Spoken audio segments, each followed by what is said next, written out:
Hello future IITians and NITians. तो आज अपन बात करेंगे जेईई मेंस 2025 के जनवरी सेशन में सर्कल चैप्टर से जो भी क्वेश्चंस पूछे गए हैं उन सब के बारे में। बट बिफोर दैट इसी तरीके से अपन ने सभी चैप्टर्स को कवर किया है, जिसका प्लेलिस्ट का लिंक आपको नीचे डिस्क्रिप्शन में मिल जाएगा, आप लोग वहाँ से जाके चेकआउट कर सकते हैं।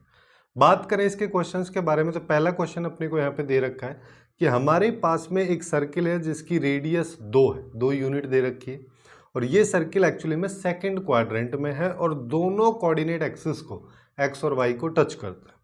फिर बोला है कि तो हमारे पास में आर रेडियस का एक और सर्किल हम ले लेते हैं जिसका सेंटर 2,5 है और ये एक्चुअली में पहले वाले सर्किल को 2 पॉइंट पे इंटरसेक्ट करता है।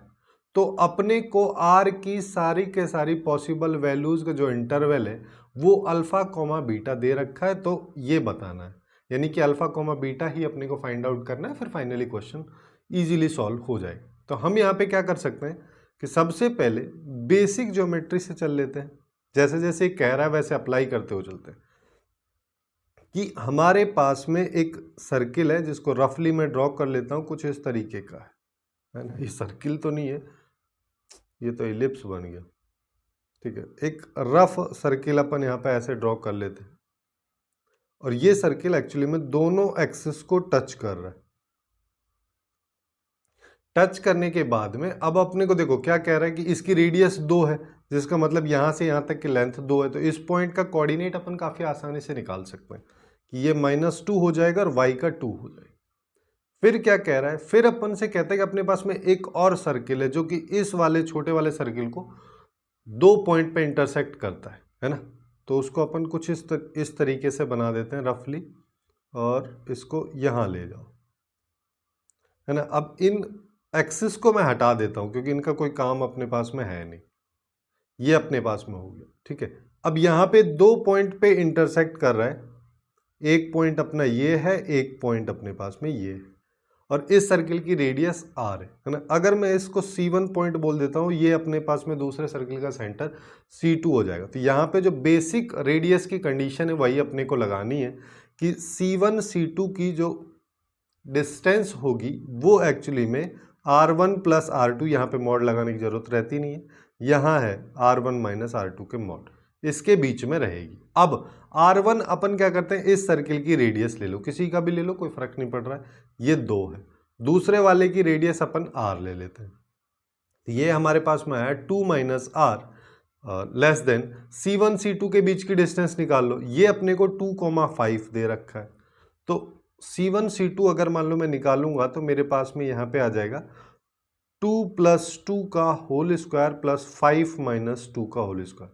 ये अल्टीमेटली 3 का स्क्वायर प्लस 4 का स्क्वायर आ रहा है, जिसकी वैल्यू 5 आ जाती है। तो यहाँ पे अपने पास में 5 आ जाएगा, यहाँ पे बात करोगे तो 2 प्लस R आएगा। अब यहाँ पे अपने पास में 2 केस है, एक केस ये वाला है, एक केस ये वाला। पहले इसको सॉल्व कर लो, तो यहाँ से अपने पास में आ जाएगा 2 प्लस R ग्रेटर देन 5, तो R ग्रेटर देन 3 हो गया। पहला वाला केस जो ये फर्स्ट केस है, ये सेकंड केस, दोनों होना चाहिए, है ना। एंड आएगा जिसकी वजह से इनका अपन फाइनली इंटरसेक्शन लेंगे।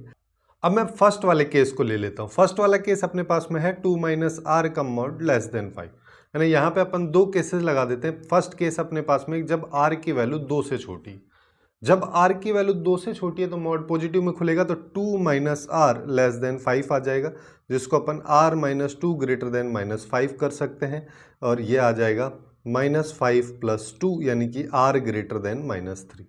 तो यहाँ से हम बोल सकते हैं R की वैल्यू -3 से 2 के बीच में आएगी क्योंकि लेस देन 2 है। ऐसे ही सेकेंड केस ले लो। सेकेंड केस अगर अपन लेंगे तो अपने पास में यहाँ पे क्या आ जाएगा, इस केस में होगा कि R जब ग्रेटर देन 2 है तो उस सिचुएशन में अपने पास में आएगा 2 माइनस R, ये माइनस साइन के साथ में खुलेगा और लेस देन 5 आ जाएगा, जिसको अपन R माइनस 2 लेस देन 5 लिख सकते हैं, ये R लेस देन 7 आ जाएगा। अब अपने को यहाँ पे क्या पता है, यहाँ पे देखो ये कह रहा है 2 से बड़ी 7 से छोटी, तो यहाँ पे अपने पास में 2 से 7 के बीच में आ जाएगा। अब अपने को इन दोनों का यूनियन लेना है, ठीक है। उसके साथ साथ जो पहले वाला केस अपने पास में था उसका इंटरसेक्शन लेना है। तो डायरेक्टली अपन यहाँ पे ले लेते हैं, जिसके लिए अपन यहाँ पे क्या कर देंगे कि -3 यहाँ पे आ जाएगा, 2 यहाँ पे आएगा और 3 यहाँ पे आएगा, 7 यहाँ पे आएगा। अब देखो पहले वाले केस में अपने पास में क्या हो रहा है, इस वाले केस के ले लेते हैं दोनों को, -3 से -2 और फिर आ रहा है 2 से 7। वहीं पे दूसरे वाले केस की बात करोगे तो उसमें आ रहा है r greater than 3, r greater than 3। ये अपने पास में केसेस है, दोनों का इंटरसेक्शन अपने को लेना है, तो कॉमन वाला रीजन अपने पास में ये आ गया जहां से r की वैल्यूज अपने को मिली 3 से 7 के बीच में। अब 3 से 7 के बीच में मिल रही है, मतलब ये वाला इंटरवल है, इसको कंपेयर कर दो अल्फा कोमा बीटा से, अल्फा और बीटा की वैल्यू आ गई। अब इसको निकाल लो, यानी कि 3 इंटू बीटा की वैल्यू की बात करोगे 7 आ जाएगा, -2 इंटू 3 कर दो तो ये आएगा 21 - 6, यानी कि 15 जो है वो इस क्वेश्चन का करेक्ट आंसर हमारे पास निकल के आएगा, जो कि डी ऑप्शन में हमको दे रखा है, तो ये सही हो जाएगा। अब नेक्स्ट क्वेश्चन पे आ जाओ, ये वाला थोड़ा सा अलग टाइप का क्वेश्चन है, ठीक है। यहाँ पे क्या कह रहा है, अपने को बोला है कि हमारे पास में एक सर्किल है, उस सर्किल के अंदर एक आर्क बन रही है और ये आर्क ओरिजिन पे राइट एंगल बनाती है, 90 डिग्री बनाती है। फिर कह रहा है कि फिर हम एक पॉइंट लेते हैं बी इसी आर्क AC पे, और ये बी जो है इस AC आर्क को कुछ इस तरीके से डिवाइड करता है कि उनकी लेंथ का रेशियो 1/5 आता है। फिर यहाँ पे वेक्टर अलजेब्रा का यूज कर दिया कि ये वेक्टर इसके बराबर है, तो ये आउटपुट अपने को बताना है, अल्टीमेटली अल्फा और बीटा फाइंड आउट करना, जिसके लिए देखने में काफ़ी ज़्यादा कॉम्प्लिकेटेड ये हो सकता है, लग रहा होगा बहुत सारे स्टूडेंट को, बट उतना ज़्यादा कॉम्प्लिकेशन यहाँ पे है नहीं। थोड़ा सा सही से समझोगे तो चीज़ें काफ़ी आसानी से हो जाएंगी।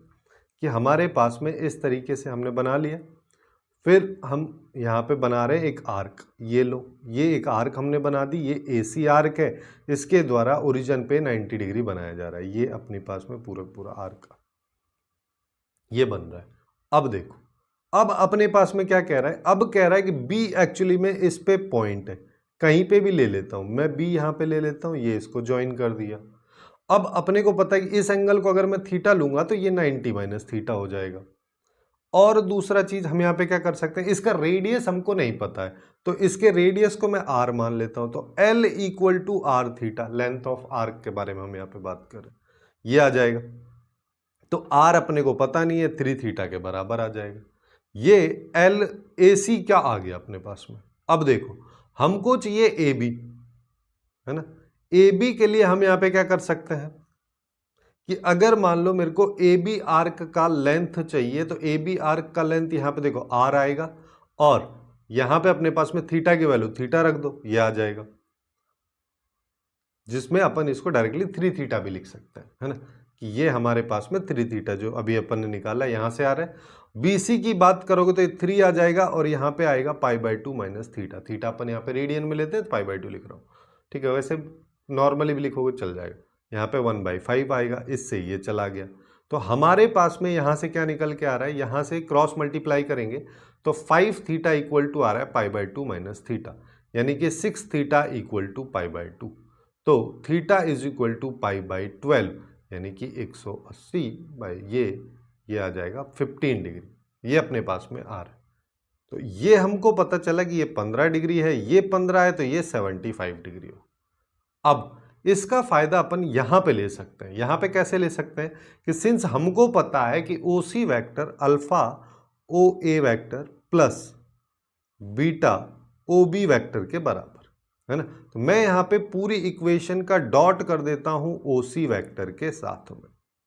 प्री करो या पोस्ट करो कोई फर्क उससे पड़ता नहीं, क्योंकि डॉट प्रोडक्ट एक स्केलर क्वांटिटी। तो यहाँ पे आ जाएगा OC वेक्टर के मैग्नीट्यूड का स्क्वायर, यहाँ पे अल्फा, और OA वेक्टर का मैग्नीट्यूड, OC का मैग्नीट्यूड, दोनों के बीच का अगर एंगल देखोगे तो 90 है, तो ये cos 90 हो जाएगा। फिर यहाँ पे बीटा आएगा, यहाँ पे OB वेक्टर आएगा, यहाँ पे OC वेक्टर का मैग्नीट्यूड, OB और OC के बीच का एंगल 75 है, तो यहाँ पे आ जाएगा cos 75। ये वैल्यू तो 0 में चली गई। OC, अब देखो OC क्या है, OC एक्चुअली में ये वाली लेंथ, ये क्या है, रेडियस। ऐसे ही OA क्या है, वो भी सर्कल की रेडियस है इस आर्क की, और OB क्या है, वो भी रेडियस है। तो OC का स्क्वायर अगर हम यहाँ पे कर रहे हैं तो वो एक्चुअली में R² आएगा। फिर ऐसे ही OB और OC ये भी R × R है, तो यानी कि बीटा × R² हो जाएगा, और यहाँ पे आएगा cos 75। तो यहाँ से हम बोल सकते हैं बीटा की वैल्यू 1/cos75 हमारे पास में आ जाएगी। अब हमको निकालनी है अल्फा की वैल्यू।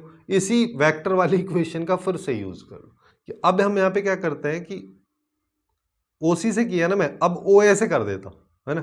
OA के साथ में अगर इसका डॉट करोगे तो यहां पे आएगा OA dot OC equal to alpha OA का स्क्वायर प्लस बीटा, और यहां पे आ जाएगा OA OB, और दो OA और OB के बीच का एंगल है 15 डिग्री, तो यहां पे आ जाएगा cos 15 डिग्री। देखो OA OC ये तो हो गए जीरो में, क्योंकि दोनों के बीच का एंगल 90 डिग्री है, जीरो चला गया, है ना। और ये हो गया आर स्क्वायर, तो माइनस अल्फा हमारे पास में ये आ जाएगा minus alpha R square equal to beta into ये भी है आर है, ये भी आर है, तो ये आर स्क्वायर इंटू कॉस 15। तो अल्फा की वैल्यू हम डायरेक्टली यहां से आर स्क्वायर निपटा के बोल सकते हैं माइनस बीटा कॉस 15 हमारे पास में आ रही। अब देखो यहाँ पे cos 15 वगैरह की वैल्यू और cos 75 की वैल्यू अगर अपने को पता रहेगी तो बहुत आसानी से क्वेश्चन हो जाएगा। तो अगर नहीं भी पता है तो अपने को निकालने में टाइम लगेगा नहीं। cos ये लो, ये cos 15 है, इसको कर दो cos A cos B करेंगे, cos A cos B की बात करोगे तो ये आ जाएगा √3/2 माइनस, यहाँ पे माइनस है तो यहाँ पे प्लस आता है, तो यहाँ पे क्या आ जाएगा sin A और sin B, तो ये एक्चुअली में आ जाएगा √3 + 1/2√2। वहीं पे अगर मैं 75 की निकालना चाहता हूं तो बीच में प्लस कर दूंगा, यहां पे प्लस करूंगा तो ये वैल्यू क्या आएगी, ये आ जाएगी √3 - 1 डिवाइड बाई 2√2, वहां पे माइनस प्लस की जगह माइनस आ जाए, इतना सा फर्क आएगा। अब अपन वैल्यूज रखते हैं, तो अल्फा की वैल्यू क्या है, अल्फा की वैल्यू है माइनस बीटा, है ना। अच्छा बीटा की वैल्यू देख लो पहले, बीटा की वैल्यू की बात करोगे तो cos 75 का रेसिप्रोकल है ना। जैसे यहां पे अल्फा की जगह मैं रखूंगा माइनस बीटा cos 15 प्लस √2, एक बार मैं लिख दे रहा हूं, है ना, यहां पे -1, यहां पे बीटा है। अब देखो, अब बीटा की वैल्यू और रख देते हैं, यानी कि -1 cos बीटा की बात कर, सॉरी बीटा की बात करो तो 1/cos 75 है, cos 75 की वैल्यू ये है, इसका रेसिप्रोकल ले लो यानी कि 2√2/√3 - 1 आ जाएगा, इंटू cos 15 की वैल्यू ले लो, cos 15 की वैल्यू क्या है, √3 + 1/2√2, फिर यहाँ पे √2 आएगा, यहाँ पे √3 - 1 आएगा, बीटा की वैल्यू वापस से रख दो। अब देखो इससे ये गया, इससे ये गया, यहां पे अगर अपन इसको देखें तो माइनस अपने पास में क्या आ रहा है, √3 + 1, अब हमारे पास में आ रहा है √3 + 1/√3 - 1। मैं एक्चुअली में √3 + 1 से इसको ऊपर नीचे मल्टीप्लाई कर दे रहा हूं, इसके बाहर माइनस भी है, फिर प्लस में यहाँ पे देखोगे तो 2√2 × √2, तो √2 को √2 से मल्टीप्लाई करो 2 और 2 2 4 हो जाएगा, है ना। अब इसको सिंप्लीफाई कर लो, इसको सिंप्लीफाई करेंगे तो यहाँ पे देखो ऊपर कितना आ जाएगा, √3 + 1 का होल स्क्वायर करोगे तो 3 + 1 + 2√3 divide by a + b × a - b करेंगे तो यहाँ से अपने पास a² यानी कि 3 - 1 आ जाएगा +4, इसको सिंप्लीफाई कर लो तो यहाँ पे ये आएगा 4 + 2√3, नीचे 2 है ना, तो 2 से डिवाइड कर दो यानी कि 2 + √3 ये अपने पास में आएगा, जिसके आगे माइनस है, प्लस में 4 लिखा है, तो -2 - √3 + 4 जो कि अपने को देगा 2 - √3, और यही इस क्वेश्चन का करेक्ट आंसर होगा जो कि ए ऑप्शन में अपने को दे रखा है। काफी आसानी से अपन इसको सॉल्व कर सकते हैं, कुछ खास इसमें है नहीं। अब नेक्स्ट वाले क्वेश्चन पे आ जाओ। ये वाला क्वेश्चन भी थोड़ा सा अटपटा टाइप का देखने में लग सकता है कि हमको क्या बोला है, हमारे पास में एक सर्किल है और ये सर्किल के रिस्पेक्ट में एक दूसरा सर्किल है सी, जो एक्चुअली में इस सर्किल का इस लाइन के रिस्पेक्ट में एक इमेज है। ठीक है, मतलब कि एक सर्किल इधर है, ये लाइन है, ये इधर, वो बराबर ही साइज का होगा, है ना, वो इधर इमेज बन रहा है। फिर क्या करेंगे, ए अपने पास में एक पॉइंट है इस वाले सी सर्किल पे, इमेज के बाद वाले पे, कुछ इस तरीके से कि ओ ए जो है वो एक्स एक्सिस के पैरेलल है और ए जो है वो जो सर्किल सी है उसका सेंटर ये ओ ले रहा है, उसके राइट साइड में लाई करता है, ये ओ ओरिजिन नहीं है, इस चीज का ध्यान रखना है। फिर यहां पे कह रहा है कि फिर अगर मैं बी पॉइंट को अल्फा कोमा बीटा ले लूं जहां पे बीटा 4 से छोटा है, तो C जो है ना, तो फिर यहाँ पे लाई, ये C पे लाई करता है B पॉइंट भी, और कुछ इस तरीके से लाई करता है कि AB का जो आर्क है वो एक्चुअली में टोटल पेरीमीटर जो C सर्किल का है उसके 1/6 के बराबर है। तो ये बताना है। देखने में काफी खतरनाक टाइप का क्वेश्चन लग रहा है, क्या क्या इंफॉर्मेशन इसने यहाँ पे दे रखी है इसके बेसिस। तो अपन सीधा सीधा सिंप्लीफाई करते हुए चलेंगे। सबसे पहले हमारे पास में ये सर्किल है, ये अगर सर्किल है तो सर्किल का सेंटर क्या होता है -g, -f, और यहाँ पे कंपेयर करते हैं तो ये 2gx होता है, ये 2fy होता है। तो 2g की वैल्यू -2 के बराबर, तो g की वैल्यू 1, तो -g आ गया -1। ऐसे ही यहाँ पे ये आ जाएगा -2, सॉरी ये +1 आ जाएगा क्योंकि उसके आगे माइनस लगा हुआ, -g करेंगे तो ये +1 हो जाएगा। ये अपने पास में सेंटर आ गया। इसी का रेडियस भी निकाल लो। रेडियस क्या होगा, 1 का स्क्वायर कर दो 1, g² + f² - c होता है। तो इसका किया तो -1 का करेंगे तो 1 आ जाएगा, और +2 का करेंगे तो ये 4 आ जाएगा, माइनस c वो 4 है, तो ये अपने पास में 3 आ गया। 8 और 1 9 हो जाएगा, 3 आ जाएगा। ये कहानी। अब कहानी क्या है कि हमारे पास ये सर्किल है, ये लाइन है, ये दूसरा सर्किल है। अब जो रेडियस इस सर्किल की है वही रेडियस तो इसकी भी रहने वाली है, तो इसकी रेडियस भी अपने को पता चल गई 3 है। दूसरा चीज, इसका जो सेंटर है अगर मैं उसका इमेज निकाल लूं इस लाइन के रेस्पेक्ट में तो मेरे को ये वाला सेंटर मिल जाएगा। बस यही करना है मेरे को। तो ये अपन कैसे कर सकते हैं, लाइन अपने को दे रखी है, ये वाला पॉइंट हमको पता है, तो फॉर्मूला क्या होता है, x - x1/a = y - y1/b = -2 × ax1 + by1 + c / a² + b²। ये वाला फॉर्मूला अपन यहाँ पे लगाएंगे तो x - x1 क्या ये पॉइंट आता है, -1 हो गया, और यहाँ पे इस लाइन में ये a है, ये b है, और ये c, तो यहाँ पे /2 y - y1 करोगे तो ये +2 हो जाएगा, डिवाइड बाई -3 आएगा क्योंकि यहाँ पे -3 है, इक्वल टू -2 आएगा। फिर उसके बाद में इस वाली लाइन में इस पॉइंट को डाल देंगे, तो 2 × 1 - 3 × -2 + 5 डिवाइड बाई, यहाँ पे देखोगे तो 2 का स्क्वायर + 3 का स्क्वायर। अब देखो ऊपर वाली वैल्यू को सिंप्लीफाई करेंगे, ये 6 हो जाएगा, प्लस का ये 5 हो जाएगा, ये 2 हो जाएगा, ऊपर आएगा 13। ऐसे ही नीचे की बात करोगे तो यहाँ पे भी 13, ये 13 इस 13 को कैंसिल कर देगा, तो अल्टीमेटली अपने पास में क्या आएगा, x - 1/2 इक्वल टू मैं 1 लिख सकता हूँ, सॉरी -1 ले सकता हूँ, जिसका मतलब x की वैल्यू अपने पास में क्या आ जाएगी, -2 + 1, यानी कि x की वैल्यू हमारे पास में -1 निकल के आ जाएगी। दूसरी चीज, अब हमको y लेना है, तो y के लिए अपन क्या कर सकते हैं, y + 2, अच्छा 13 से 13 गए तो ये -2 आएगा ना, एक्चुअली में ये -2 आएगा, तो यहाँ पे आएगा x = -4 + 1, यानी कि x की वैल्यू -3 मेरे पास में आएगी। ऐसे ही y की वैल्यू निकालेंगे तो y की वैल्यू के लिए अपन क्या कर सकते हैं, y + 2/-3 = -2, तो हमारे पास में y की वैल्यू आ जाएगी 6 - 2 यानी कि 4। तो इस सर्किल का सेंटर हमको पता चल चुका है। अब हमको क्या करना है, अब देखो, अब अपन इसको बनाते हैं कि हमारे पास में ये एक हॉरिजॉन्टल लाइन लेता हूं, सॉरी एक्सिस लेता हूं। अब अपने पास में एक सर्किल है जो कि कुछ इस तरीके का है ना,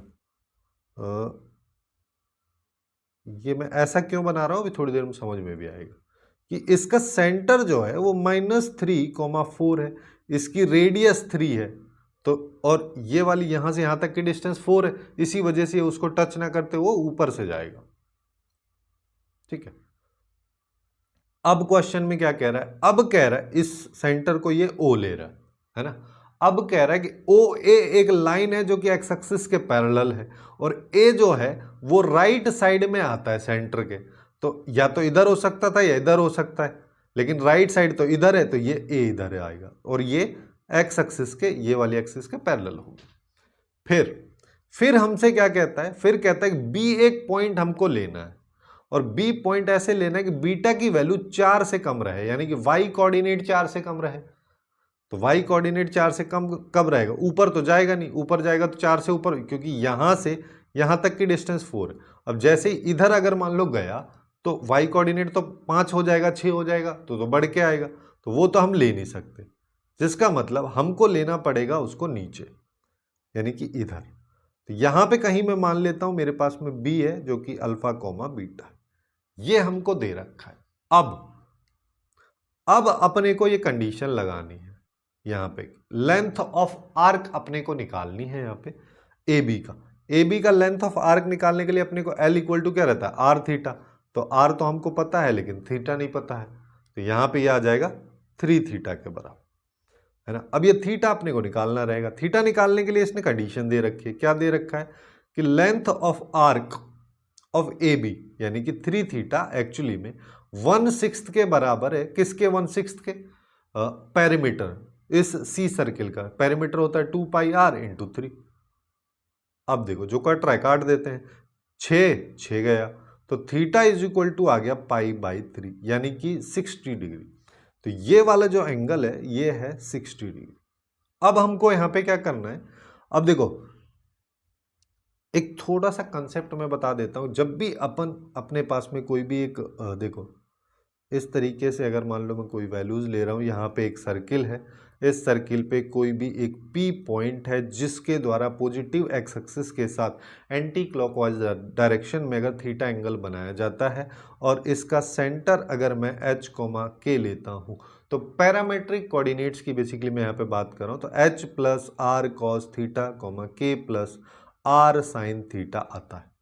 अब लेकिन अगर यही एंगल एंटी क्लॉकवाइज डायरेक्शन में हो तो थीटा की जगह हम माइनस थीटा लेते हैं, तो ये आ जाएगा H cos of minus theta cos theta के बराबर होगा, तो आर कॉस थीटा, और K plus sign of minus theta minus sine theta के बराबर होगा, तो यहां पे माइनस आ जाएगा। अब यही चीज अपने को लेनी है यहां पे कि हमारे पास में जो बीटा है, जो बी हम ले रहे हैं जो कि अल्फा कॉमा बीटा के बराबर है, H यहाँ पे -3 है, प्लस R यहाँ पे 3 है, कॉस π/3 ये आएगा, फिर कॉमा आएगा, फिर यहाँ पे आएगा अपने पास में K, है ना, यही था ना, हाँ K आएगा, फिर यहाँ पे अपने पास में आएगा, देखो यहाँ पे माइनस था, यहाँ पे माइनस आएगा, -3 यहाँ पे आएगा साइन π/3।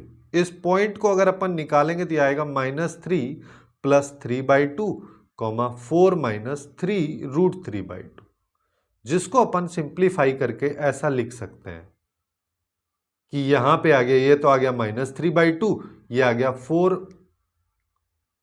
-3 √3/2। यही अल्फा कॉमा बीटा है, ठीक है। और यहां पे अपन देख भी पा रहे हैं कि बीटा की वैल्यू जो है 4 से छोटी, 4 में से कोई वैल्यू सब्ट्रैक्ट तो हो रही। तो अब अपने को क्या करना है, अब हमको यहां पे ये निकालना है। ये निकालने के लिए अपन यहां पे क्या करते हैं, बीटा की वैल्यू रख दो। बीटा की वैल्यू क्या है, 4 -3 √3/2 माइनस अल्फा की वैल्यू क्या है, अल्फा की वैल्यू है -3/2, तो यहां पे आ जाएगा √3 और यहां पे आएगा -3/2। तो ये वैल्यू इसको सब कैंसिल कर देगी क्योंकि ये प्लस का आ जाएगा इस माइनस की वजह से, तो यहां पे बचेगा 4 और यही इस क्वेश्चन का करेक्ट आंसर अपने पास में निकल के आएगा।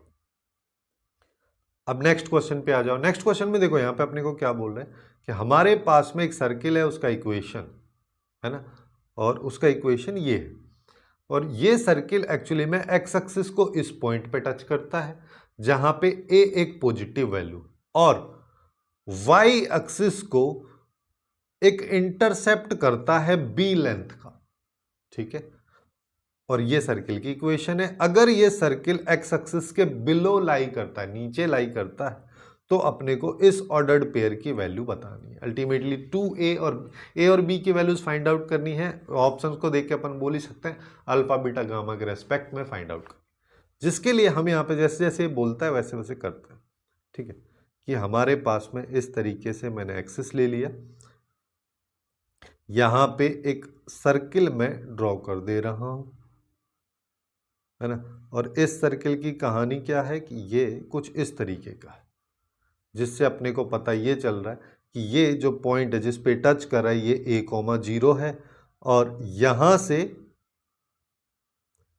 यहां तक की जो लेंथ है ये b है, और ये सर्किल का सेंटर अगर ये सर्किल का सेंटर है, ये यहाँ से टच कर रहा है तो ये आर हो गया। ऐसे ही अपन यहाँ पे क्या कर सकते हैं, इधर इसको लेके आ जाओ, इधर लेके आओगे तो ये मिड पॉइंट हो जाएगा। मिड पॉइंट होगा तो ये वाली लेंथ जो है ये b/2 हो जाएगी, सिमिलरली b/2 ये भी हो जाएगी। और हम यहाँ पे क्या कर सकते हैं, इस सर्किल का सेंटर भी यहां से हम निकाल सकते हैं। इस सर्किल का सेंटर अगर यहां से निकालोगे तो -g, f करोगे तो ये आ जाएगा α/2, -β/2, ये अपने पास में आएगी।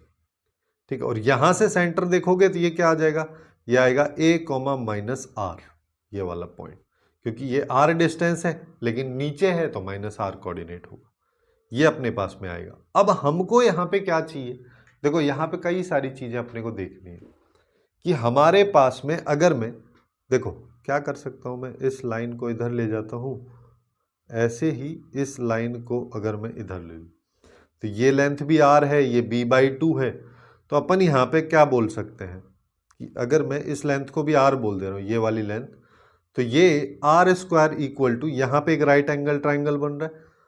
यहाँ पे एक चीज और देख लो कि हम ना ये भी बोल सकते, ये जो लेंथ है ये इतनी ही तो लेंथ है जितनी ये है, उतनी ही ये भी है, यानी कि a है, ये वाली लेंथ a/2 है, तो r² इक्वल टू अपने पास में निकल के आ जाएगा यहाँ पे a² प्लस b/2 का होल स्क्वायर, यानी कि b²/4, जहां से हम बोल सकते हैं 4r² equal to 4a² plus b², ये अपने पास में एक रिलेशन आएगा। अब दूसरी चीज अपन यहां पे क्या कर सकते हैं कि ये अपने को पता चल चुका है ना, ये α/2 है। ठीक है, और देखो अपने को पता चला है कि सर्किल का सेंटर जो है अभी हमने ऊपर से जो निकाला वो ये है, और यहां से अगर इसको देख रहे हो तो ये a, -r है, जहां से हम बोल सकते हैं कि α/2 एक्चुअली में a के बराबर है, तो α = 2a, alpha equal to 2a या फिर 2a इक्वल टू अल्फा। तो यहां पे जो 2a दे रखा है इसकी जगह अपन अल्फा लिख सकते हैं, यानी कि यहां पे अल्फा है, यहां पे अल्फा है, बाकी दो ऑप्शन खत्म हो गए। इन दोनों ऑप्शंस पे अपने को काम करना है। अब b² की वैल्यू हमको निकालनी है, तो b² की वैल्यू अपन यहां पे क्या बोल सकते हैं, ये आ जाएगी एक्चुअली में 4r² - 4a², और 4r को अपन क्या लिख सकते हैं, ये आ जाएगा 2r, क्योंकि देखो यहां से एक और रिलेशन अपने पास में निकल के आ रहा है कि -b/2 एक्चुअली में -r के बराबर, तो माइनस से माइनस गया तो बीटा है, वो बीटा इक्वल टू ये आ जाए।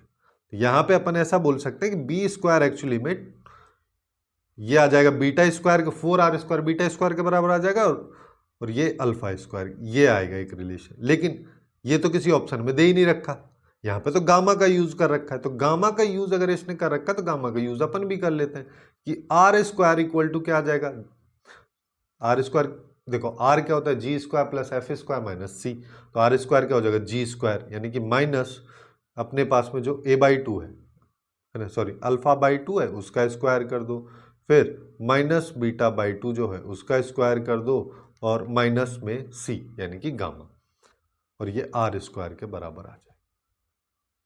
तो हम यहां पे क्या बोल सकते हैं कि r² इज इक्वल टू अपने पास में α² प्लस β² माइनस गामा। 4 से पूरी इक्वेशन को मल्टीप्लाई कर दो तो 4r² α² प्लस β² माइनस 4 गामा²। अब देखो, अब अपने को चाहिए b² की वैल्यू, b² की जगह मैं यहां पे β² ऐसा कर लेता हूं, रुको ये जो रिलेशन है इसका यूज अपन कर लेते हैं कि हमको सिंस b² की वैल्यू चाहिए, तो b² की वैल्यू 4r² की जगह मैं ये लिख देता हूं, यानी कि α² प्लस β² माइनस 4 गामा, और ये 4a² की जगह मैं यहीं से लिख देता हूं -α², तो -α², इससे ये खत्म हो जाएगा। तो यहां पे b² की वैल्यू β² माइनस 4 गामा हमारे पास में निकल के आ जाएगी, जो कि ये रहे।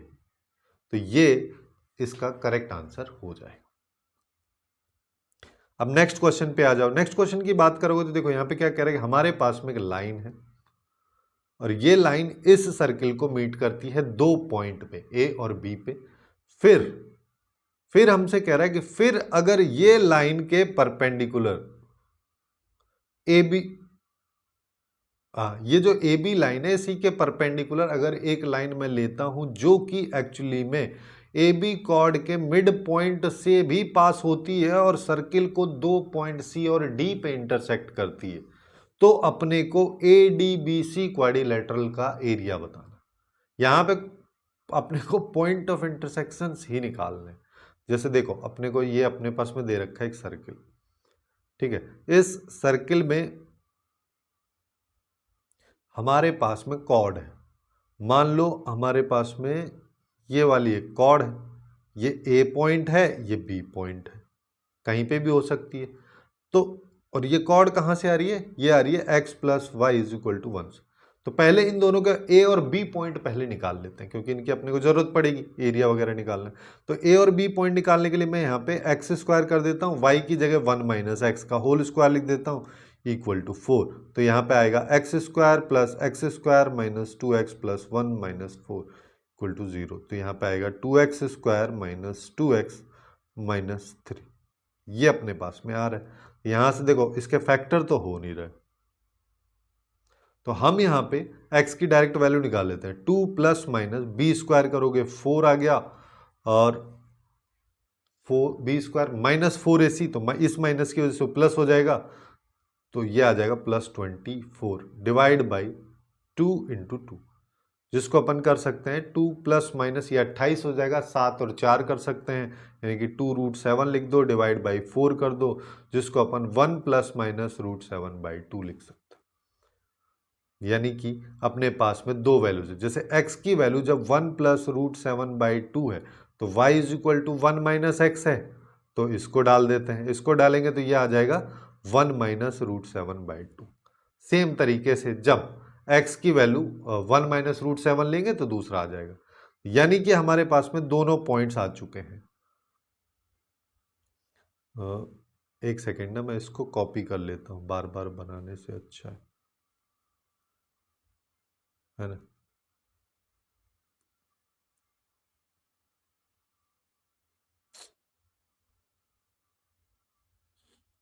ये अपने पास में यहाँ पे आ गया, जहां पे अपने को ए पॉइंट भी पता चल चुका है। ए पॉइंट अगर मैं देखूंगा तो ये आ जाएगा 1 प्लस रूट 7 बाई 2, तो 1 माइनस रूट 7 बाई 2। ऐसे ही बी पॉइंट देखोगे तो 1 minus root 7 by 2 comma 1 plus root 7। ये अपने पास में पॉइंट आ चुके हैं। अब आगे कहानी देखते हैं। अब आगे कहता है कि अब अपने पास में एक और लाइन है जो कि एक्चुअली में परपेंडिकुलर है इस ए बी लाइन पे, और इसको दो अलग अलग पार्ट्स में डिवाइड करती है। तो यानी कि यह बीच से जाती है। वो बीच से जाने का सिंपल सा मतलब है कि ये सर्किल का जो सेंटर है वो उससे पास हो रही है ना, इसको सेंटर बोल दे। तो यहां पे अपने पास में सी पॉइंट आएगा, यहां पे डी पॉइंट आएगा। अब ये क्या कह रहा है, ये कह रहा है कि ये जो ए डी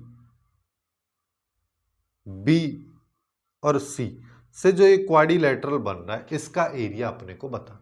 अब चाहो तो ऐसे कर लो कि इसका एरिया पूरे का निकाल दो, या फिर ऐसा कर लो कि ये वाला जो ट्राइंगल है इसका एरिया निकाल लेते हैं, इसको दुगना कर देते हैं।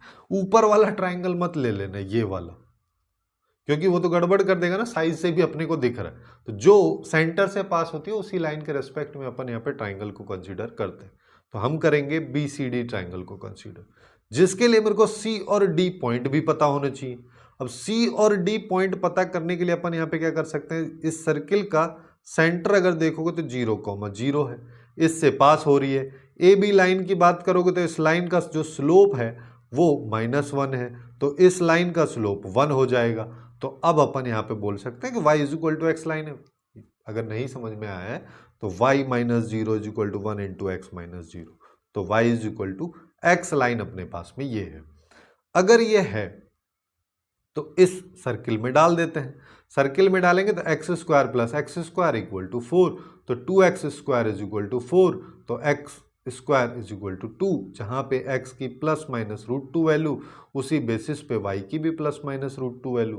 तो यहां से हम बोल सकते हैं कि हमारे पास c पॉइंट हो जाएगा √2 कॉमा √2, और d पॉइंट हो जाएगा माइनस √2 कॉमा, इसको इधर लिख दे लो, माइनस √2 कॉमा माइनस √2। मेरे को चाहिए यहाँ पे इस क्वाड्रिलेटरल BCD ट्राइंगल, देखो क्वाड्रिलेटरल का एरिया चाहिए तो अपन दुगना कर देते हैं, दुगना of area of triangle BCD। तो और तीनों वर्टेसेस अगर अपने को पता है तो हो गया काम। देखो 2 तो बाहर आएगा, फिर 1/2 आएगा, फिर डिटर्मिनेंट आता है। डिटर्मिनेंट में B पॉइंट डाल दो। B पॉइंट क्या है? B जो है ये वाला है, यानी कि 1 माइनस √7/2, 1 प्लस √7/2 और यहाँ पे आता है 1। C पॉइंट की बात करोगे तो C पॉइंट अपने पास में है √2, √2 1 और यहाँ पे आएगा D पॉइंट माइनस √2 माइनस √2 1, ये अपने पास में आएगा। इससे ये कैंसिल हो जाता है, बाहर भी मॉड रहता है, जिससे कि अगर ये कभी वैल्यू नेगेटिव आए तो अपने को इसको पॉजिटिव में कन्वर्ट कर देंगे। तो अब देखो 1 माइनस √7/2 को ले लेते हैं, तो यहाँ पे ये √2 से √2 1 से मल्टीप्लाई होगा, इधर भी आएगा तो ये +2, यहाँ पे भी प्लस √2 आ जाए, फिर माइनस 1 प्लस √7/2 ये आ जाएगा, यहाँ पे भी सेम कहानी होगी। फिर 1 के साथ देखोगे तो 1 के साथ यहाँ पे क्या आएगा? यहाँ पे आएगा -2 और +2, यानी कि ये वाला पोर्शन तो 0 हो जाएगा। अब यहाँ पे देखो, यहाँ पे हम इसको क्या कर सकते हैं कि ये आ गया हमारे पास में 1 minus √7/a into 2√2 minus 1 minus √7/2 into 2√2। तो 2 से 2 इधर भी गया, इधर भी गया, इसको सिंप्लीफाई कर लो। इसको सिंप्लीफाई करेंगे तो अपने पास में देखो √2 माइनस √14 आएगा। फिर यहाँ पे देखोगे तो ये आएगा -√2 और ये माइनस माइनस प्लस हो जाएगा √14। एक सेकेंड,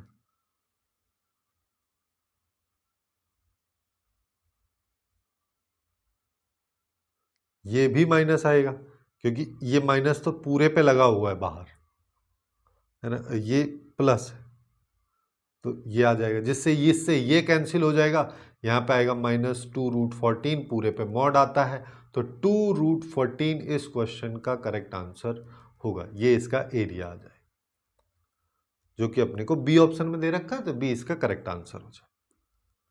अब नेक्स्ट क्वेश्चन पे आते हैं। नेक्स्ट क्वेश्चन अपने को क्या कह रहा है कि हमारे पास में एक सी सर्किल है जो कि इन 2 पॉइंट से पास होता है। फिर कह रहा है कि इस सर्किल का सेंटर इस लाइन पे लाई करता है, तो अपने को कॉर्ड का लेंथ बताना है इस सर्किल का जिसका मिड पॉइंट 1,2। ये कोई दूसरी कॉर्ड है, ठीक है, इस चीज का भी अपने को ध्यान रखना है। यहाँ पे जैसे जैसे ये कह रहा है वैसे करते हैं कि हमारे पास में एक सर्किल है, बन गया।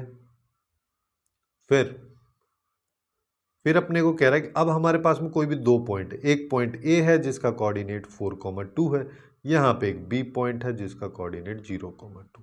कहीं पे भी ले लो कोई फर्क नहीं पड़ रहा। यहाँ पे सी सर्किल का सेंटर है जो कि इस लाइन से पास हो रहा है, जिस लाइन की इक्वेशन +2 = 0 ये अपने को दे रखी। अब हम यहाँ पे क्या कर सकते हैं? सिंपल सा अप्रोच अपन ऐसा कर सकते हैं, देखो यहाँ पे अल्फा बीटा कहीं पे भी नहीं है ना, तो मैं ले लेता हूँ। यानी कि मैं x को अगर यहाँ पे c के वर्टेक्स में, c के कोऑर्डिनेट्स में x को अगर अल्फा ले लेता हूँ तो y की वैल्यू अपने पास में आ जाएगी -3 अल्फा -2/2, ये अपने पास में है। अब है ना, आगे भी अपन चलेंगे बट उससे पहले देखो, पहले इतने पे ही काम करते हैं, यानी कि CA और CB दोनों वैल्यूज बराबर होंगी, ये हमको पता है, जिसका मतलब CA का होल स्क्वायर और CB का होल स्क्वायर ये भी बराबर होगा। तो ये हम कर देते हैं। कैसे करेंगे? CA का स्क्वायर कर दो, दोनों पॉइंट्स के बीच की डिस्टेंस के बारे में बात हो रही है ना, जिसके लिए हम यहाँ पे क्या कर सकते हैं कि अल्फा -4 का होल स्क्वायर हो जाएगा, फिर प्लस, या फिर इसको है ना ऐसा कर लेते हैं, ठीक है, ज़्यादा अच्छा रहेगा कि हम इसको 4 माइनस अल्फा का होल स्क्वायर लिख दे रहा हूँ, और यहाँ पे 2 माइनस, और यहाँ से माइनस कॉमन ले लो तो ये प्लस हो जाएगा, तो 3 अल्फा + 2 का होल स्क्वायर। ये बराबर है किसके? BC के बराबर कर देते हैं, यानी कि अल्फा स्क्वायर प्लस, फिर यहाँ पे इसको चाहो तो 0 माइनस अल्फा का होल स्क्वायर, एक ही बात है, उससे कोई फर्क नहीं पड़ रहा। मैं चाहा इस वजह से ऐसा रहा हूं क्योंकि मेरे को पता है y कोऑर्डिनेट इसका और इसका सेम है, तो जब इसको सब्ट्रैक्ट करेंगे तो वैल्यू सेम आएगी, और दिख जाए सेम तो काटने में थोड़ी आसानी हो जाएगी बस। यहाँ पे आ जाएगा 3 अल्फा प्लस 2/2 का होल स्क्वायर, जिससे ये और ये बराबर है, सब खत्म हो गया। तो यहाँ पे अपने पास में क्या आ रहा है, यहाँ पे आ रहा है alpha square is equal to 4 minus alpha का होल स्क्वायर, जहाँ पे अपन बोल सकते हैं अल्फा स्क्वायर इक्वल टू 4 का कर दो 16, और यहाँ पे आ जाएगा अल्फा स्क्वायर माइनस 8 अल्फा, इससे गया ये अल्फा की वैल्यू आ गई 2। अब अल्फा अगर मेरे पास में 2 आ चुका है तो सी पॉइंट के कोऑर्डिनेट अपन लिख सकते हैं कि ये तो आ गया 2, और यहाँ पे 6 और 2 8 8, तो ये -4, सी पॉइंट हमको मिल गया। अब देखो, अब हमारे पास में कहानी क्या है कि हमारे पास में जो सर्किल चल रहा था उसी पे थोड़ा सा बात कर लेते हैं कि ये अपने पास में एक सर्किल था जिसमें एक ये लाइन जा रही थी, यहाँ पे सी पॉइंट था जिसका कोऑर्डिनेट अभी हमें मिल गया है। अब ये कह रहा है कि अब कोई हमारे पास में कॉर्ड है, कोई भी कॉर्ड ले लेते हैं, है ना। ये एक कॉर्ड है जिसका मिड पॉइंट ये है, इसको m बोल दे रहा हूँ, इसको p बोल दे रहा हूँ, इसको n बोल दे रहा हूँ। ये एक्चुअली में 1,2 है। मेरे को इस कॉर्ड की लेंथ चाहिए, तो मैं यहाँ पे ऐसा कर सकता हूँ, ये दोनों ड्रॉ कर दिए मैं। अपने को चाहिए pn, pn को अपन ऐसा बोल सकते हैं ट्वाइस ऑफ pm है, मिड पॉइंट है ना m, तो ये दुगना हो जाएगा। अब pm एक्चुअली में क्या है, pm अपन ऐसा बोल सकते हैं कि pm अगर मान लो मेरे को निकालना है तो मैं यहाँ पे cp का स्क्वायर माइनस cm का स्क्वायर कर दूं। तो अब cp क्या है, cp सर्किल की रेडियस है। अच्छा, सर्किल की रेडियस हम नहीं निकाले हैं अभी तक, तो सर्किल की रेडियस भी निकाल लेते हैं। सर्किल की रेडियस क्या है, CA के बराबर है ना। इस वाले डायग्राम से देख पाओगे CA के बराबर ही तो है, जो कि अपने पास में क्या हो जाएगी, इसको निकाल लो। 2,4 है एक पॉइंट, यहाँ पे A पॉइंट की बात करोगे तो वो 2,4 है, सॉरी 4,2 है। अब तो यहाँ पे आ जाएगा 2 माइनस 4 का स्क्वायर प्लस यहाँ पे आएगा -4 - 2 का होल स्क्वायर, तो ये आ जाएगा 2 का स्क्वायर यानी कि 4, और ये आ जाएगा -6 का होल स्क्वायर 36, ये आ गया 40। तो इस पे रूट रहता है, तो यहाँ पे भी रूट, यहाँ पे भी रूट, तो CP स्क्वायर ये रेडियस के ही बराबर है, तो इसका स्क्वायर करो तो ये 40 आ जाएगा। CM की बात कर लेते हैं, CM निकाल लेते हैं। CM कैसे निकालेंगे, ये अपने को M पॉइंट पता है 1,2 है, तो ये आ जाएगा रूट ऑफ 2 माइनस 1 का होल स्क्वायर प्लस -4 - 2 का होल स्क्वायर। इसकी बात करोगे तो ये आ जाएगा 1 + 36 यानी कि रूट ऑफ 37, तो ये रूट ऑफ 37 आ गया। तो यहाँ से बच रहा है 2√3। ये आ रही है Pn की वैल्यू, Pn ही हमको चाहिए था लेंथ ऑफ कॉर्ड, जिससे कि इसका करेक्ट आंसर अपने पास में बी ऑप्शन हो जाए। तो कुछ इस तरीके से सर्किल के क्वेश्चन जो कि जेईई मेंस 2025 के जनवरी सेशन में पूछेगा, उन सबको अपन ने यहाँ पे सॉल्व किया। इसी तरीके से अपन ने बाकी चैप्टर्स को भी कवर किया है, जो कि आपको प्लेलिस्ट लेफ्ट साइड में भी दिख रही होगी, और अगर नहीं दिख रही है तो नीचे डिस्क्रिप्शन में दे रखी है, वहाँ से जाके आप चेकआउट कर सकते हैं।